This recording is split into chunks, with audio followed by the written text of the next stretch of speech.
once declared by John Perry Barlow as the free nation of mind, cyberspace actually, has been subverted and subsumed by nation states, capital, military, rogues, pirates, and etc. to reinscribe markets and traditional spheres of power throughout the world for their own purposes. Now let me be clear.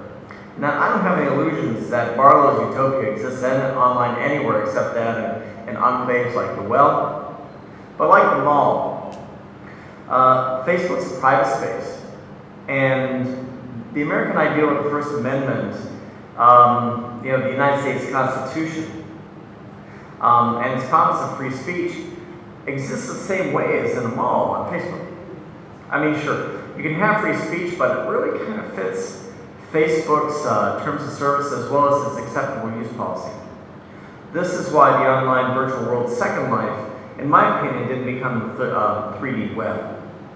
In addition to being harder to use than a web browser, a lot, and requires a pretty big computer and bandwidth to run, means that you probably have to come from a handful of pretty rich technological countries in order to go to the mall in the first place.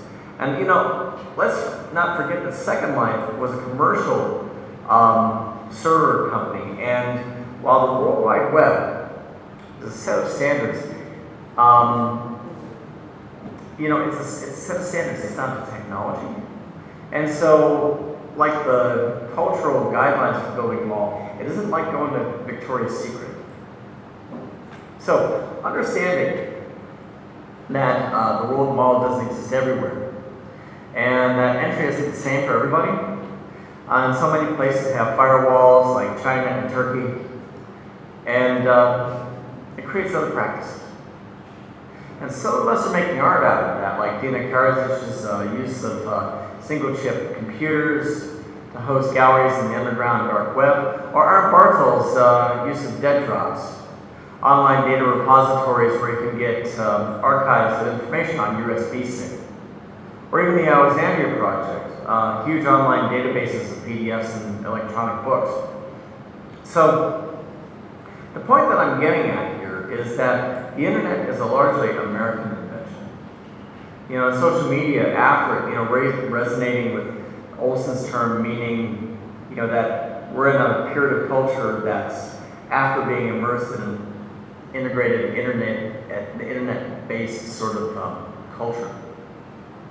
So this has shaped global culture, redefined global spheres of influence, redefined the contemporary art world, and likewise redefined our channels of interpersonal relations.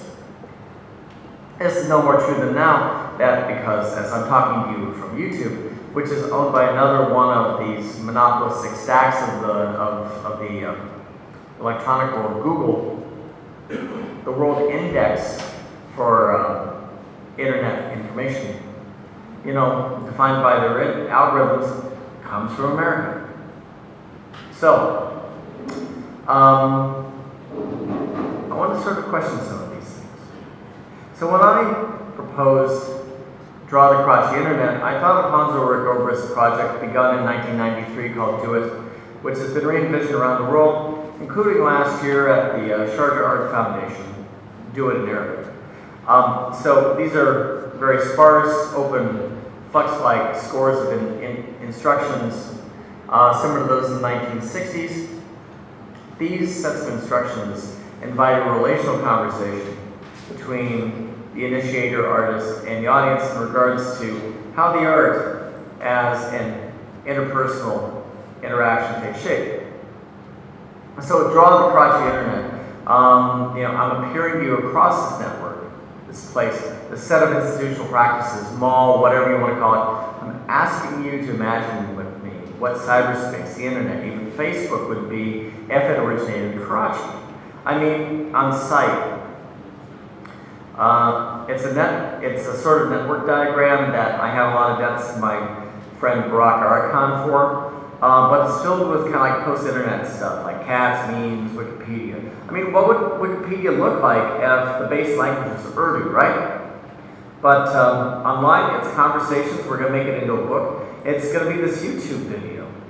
and a lot of other artifacts of any numbers of chunks of data zipping around the internet. So what we have here is a conversation as artwork that doesn't only inhabit Karachi, but the world, or at least large chunks of it. So what I'm wondering about here is, what would the net look like if it were invented in Pakistan? You know, would we have Google? Would Facebook be green? Would we have cat news? Well, I mean, come on, really. We would. I mean, let's get real, okay? But, as such, this intervention really kind of became larger than myself by a few billion people at the moment we started it. And, you know, I'm asking you to be part of that too. And actually, to tell you the truth, we are. I'm just making it more visible. So while the installation of Draw is one conversation,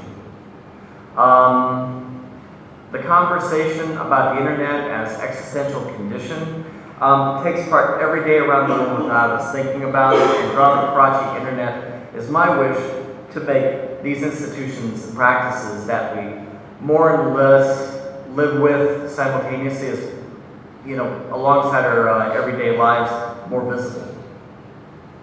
So for me, you know, every day in the web is a real education, and this project has been no different.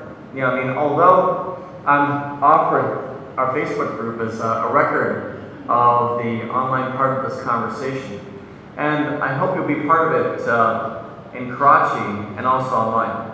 So I ask you, what would the internet be like if you invented it? I mean, this is what I want to talk about.